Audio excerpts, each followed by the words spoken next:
दोस्तों नमस्कार। जनमत अखाड़ा में आपका स्वागत है। 2024 का लोकसभा चुनाव समाप्त हो चुका है। रिजल्ट अभी आ गए हैं और कई मायनों में लोकसभा चुनाव काफी दिलचस्प रहा है। जिस तरह से बैक टू बैक फाइट हुई इंडिया गठबंधन और एनडीए गठबंधन की। इंडिया गठबंधन जो है अपने अस्तित्व की लड़ाई लड़ रही थी कि हर हालत में मोदी सरकार को आने से रोकना है, और एनडीए गठबंधन एक ही नारा था, अब की बार 400 पार। छोटे से छोटा नेता या बड़े से बड़ा नेता, यहां तक कि मोदी जी बार बार अपने स्पीचेज में यही कह रहे थे कि अब की बार 400 पार, ओवर कॉन्फिडेंस। और कोई ये नहीं कह रहा था कि मोदी सरकार 300 से कम सीट लाएगा। यहां तक कि विपक्षी भी दबे जुबान से यही स्वीकार कर रहे थे कि 300 सीट तो आएगा ही, 300 पार तो होगा ही, 400 पार भले ना हो। लेकिन जिस तरह से चुनाव परिणाम आया वो चौंकाने वाला था। विपक्ष भी हिल गया और सत्ता पक्ष भी हिल गया।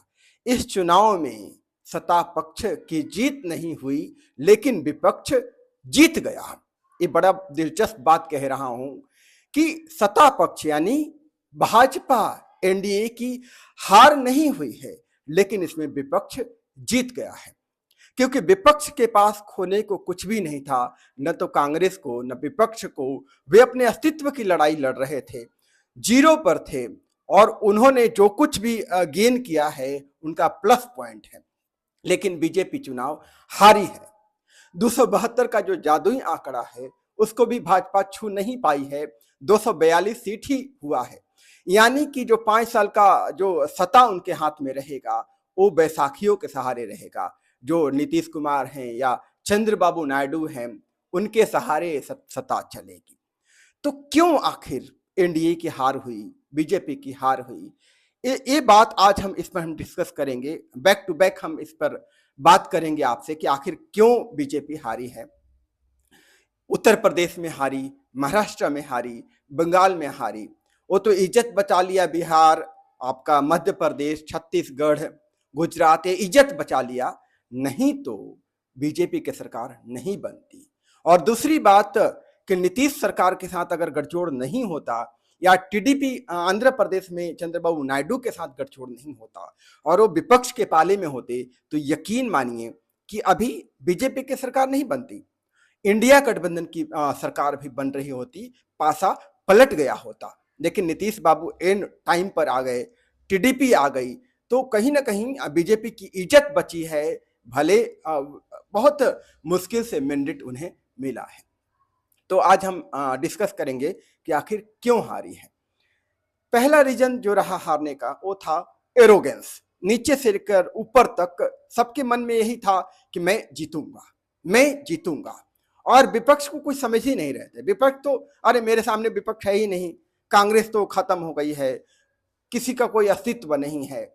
हर नेता एरोगेंस में जी रहा था। यहां तक कि जो सिटिंग कैंडिडेट था, जो चुनाव लड़ रहा था सांसद, उसे भी तक नहीं मोदी की गारंटी है, मैं चुनाव जीतूंगा, कौन हराने वाला है।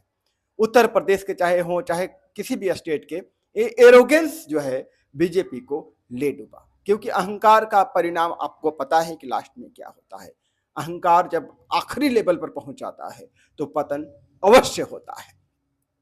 दूसरा रीजन हुआ कि इंडिया ब्लॉक की एकजुटता है। परस्पर धूर विरोधी पार्टियां एक साथ आई मोदी सरकार को हराने के लिए। हर स्टेट में जहां पर विपक्ष मजबूत था, बैक टू बैक फाइट हुआ, और सभी विपक्षी पार्टियां, चाहे यहां तक कि जो आम आदमी पार्टी और केजरीवाल की पार्टी, कभी सोचा भी नहीं गया था कि वे एक साथ आएंगे, उन्होंने हाथ मिलाया और बीजेपी के खिलाफ चुनाव लड़े। तो विपक्षी गठबंधन की एकता की वजह से बीजेपी की हार हुई।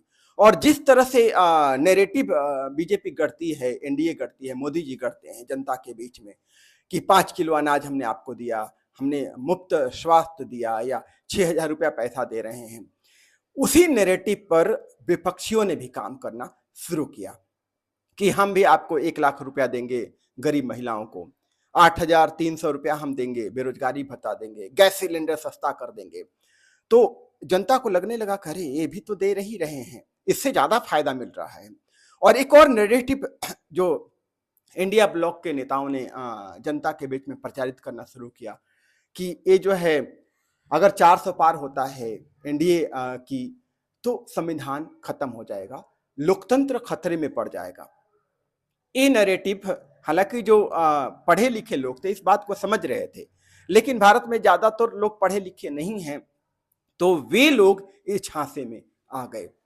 खासकर जो दलित वर्ग है, खासकर उत्तर प्रदेश में, हालांकि बिहार में ये काम नहीं कर पाया क्योंकि नीतीश बीजेपी के साथ थी, तो मजबूत गठजोड़ होने की वजह से उनका नैरेटिव काम नहीं कर पाया, लेकिन उत्तर प्रदेश में काम किया और कि संविधान खतरे में है, लोकतंत्र खत्म हो जाएगा, तो सबने भर भर करके इंडिया गठबंधन को वोट किया। ये भी रीजन था। तीसरा कारण था कि ईडी और सीबीआई का दुरुपयोग।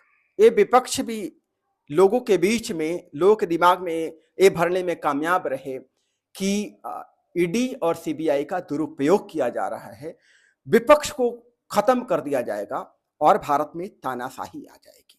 मोदी तानाशाह है। ध्रुव राठी बार बार ये वीडियो इस पर बना रहे थे और उनका वीडियो मिलियंस में जा रहा था। लोग बड़ा बड़ा स्क्रीन लगा करके गांव में देख रहे थे ध्रुव राठी का वीडियो। तो ये चीज काफी काम किया कि मोदी तानाशाह है, ईडी और सीबीआई का दुरुपयोग करके विपक्षियों को खत्म कर दिया जाएगा, विपक्ष विहीन राजनीति हो जाएगी। तो ये भी काम किया, ये जनता तक ले जाने में इस मैसेज को विपक्ष कामयाब रहा।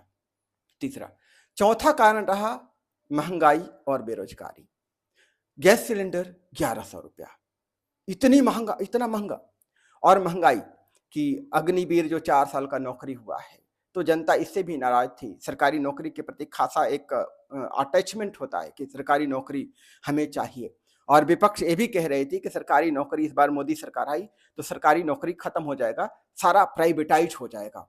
तो इस चीज को लेकर के जनता में एक आशंका हुई कि नहीं, इस बार इंडिया गठबंधन को जिताना है। खासकर उत्तर प्रदेश में, राजस्थान में, चाहे पंजाब में, जहां, और तीसरा चौथा रीजन हुआ किसान आंदोलन। किसान आंदोलन पर वाटर कैनन चलाए गए।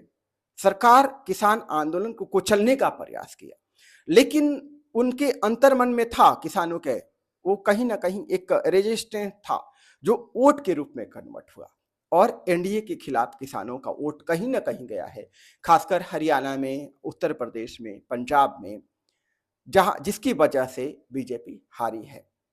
और पांचवा रीजन है कि योगी को दरकिनार करना। उत्तर प्रदेश में सबसे बड़ी हार हुई है। ये दबे जुबान में लोग कह रहे थे कि इस बार योगी जी को निपटाया जाएगा। अरविंद केजरीवाल ने उसे खुले मंच से कहा। तो ये भी कहा जा रहा है कि योगी जी ने जानबूझ करके उत्तर प्रदेश में सीट हरवाया है ताकि 400 पार ना हो, ज्यादा सीट बीजेपी न जीते और इतना मजबूत स्थिति में न रहे कि योगी को निपटाया जा सके। और कहीं ना कहीं जो उत्तर प्रदेश की जनता है या अन्य स्टेट की जनता है, योगी को चाहती है और चाहती कि योगी अगला प्रधानमंत्री बने। पर गुजरात जो लॉबी है वो नहीं चाहती है कि योगी आगे बढ़े। और ये भी सबसे बड़ा रीजन रहा कि उत्तर प्रदेश की जनता ने योगी को तो पसंद किया, लेकिन चूंकि योगी के खिलाफ एक षड्यंत्र चल रहा था, जनता ने उसे पसंद नहीं किया। अगर विधानसभा चुनाव होता है तो योगी फिर से प्रचंड बहुमत के साथ जीतेंगे, ये भी तय है कि उत्तर प्रदेश में जो है योगी के साथ जनता है। अगला जो रीजन रहा हिंदुत्व की राजनीति।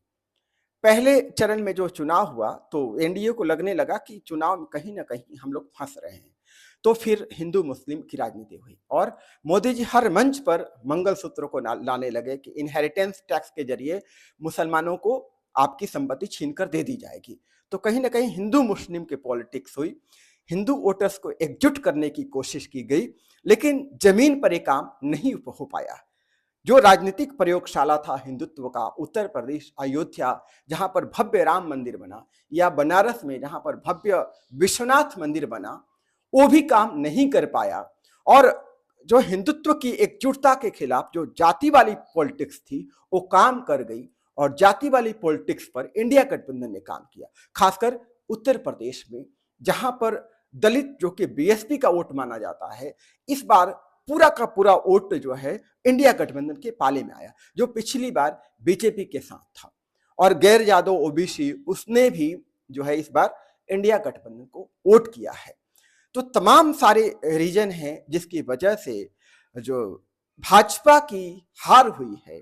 एनडीए जीता नहीं है, लेकिन इंडिया जीत गया है। इंडिया खुशी मना रहा है क्योंकि उनके पास खोने को नहीं था। आप राहुल गांधी के चेहरे पर देखिए, विपक्ष के चेहरे पर आज मुस्कान है।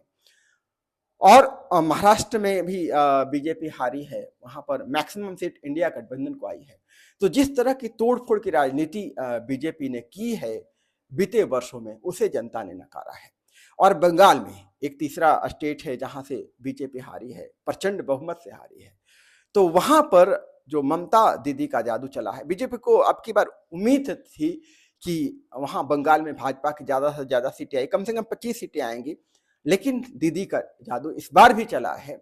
और जो कंफर्ट मेजोरिटी होनी चाहिए चुनाव के बाद सरकार चलाने के लिए, वो इस बार नहीं हो पाई है। और बैसाखियों के सहारे इस बार एनडीए सरकार अपना चलाएगी। और आप कह सकते हैं कि इस बार मजबूत सरकार नहीं है, बल्कि मजबूर सरकार है। और विपक्ष जो है इस बार काफी ज्यादा मजबूत हुई है। तो जिस तरह से टर्मिनेट किया जा रहा था लोकसभा में विपक्षियों को, इस बार वो नहीं हो पाएगा। और इस बार एरोगेंस जो था सरकार के अंदर, वो एरोगेंस में नहीं हो पाएगा। तो उम्मीद करते हैं कि 5 साल की जो सरकार चले, अच्छे से चले, विपक्ष का भी सम्मान हो और जनता का भी काम हो। इसी उम्मीद के साथ हम सरकार से प्रार्थना करते हैं कि जनता के हितों पर इस बार अमल किया जाएगा, जनता के पक्ष में काम किया जाएगा। और जो जिस वजह से एनडीए हारी है, उन वजहों को दूर किया जाएगा। क्योंकि आपको पता है कि लोकतंत्र में जनता ही मालिक होती है। अभी तो हाफ किया है, और अगर जनता की अपेक्षाओं पर एनडीए नहीं उतरी तो अगली बार साफ कर दिया जाएगा, ये जरूर याद रखिएगा। तो उम्मीद करते हैं कि एनडीए जो है काम करेगी, अच्छे से काम करेगी। और जो 5वें नंबर पर अर्थव्यवस्था है, वो 3रे नंबर पर आएगी। देश का विकास होगा, जनता का विकास होगा, और हमारा देश विश्व गुरु बनेगा। आप जरूर कमेंट कीजिएगा कि आपकी क्या राय है, आपको क्या लगता है कि किन वजहों से यहाँ पर एनडीए गठबंधन की हार हुई है, कंफर्ट मेजोरिटी भी नहीं आई है। आपका बहुत बहुत धन्यवाद। जय हिंद, जय भारत।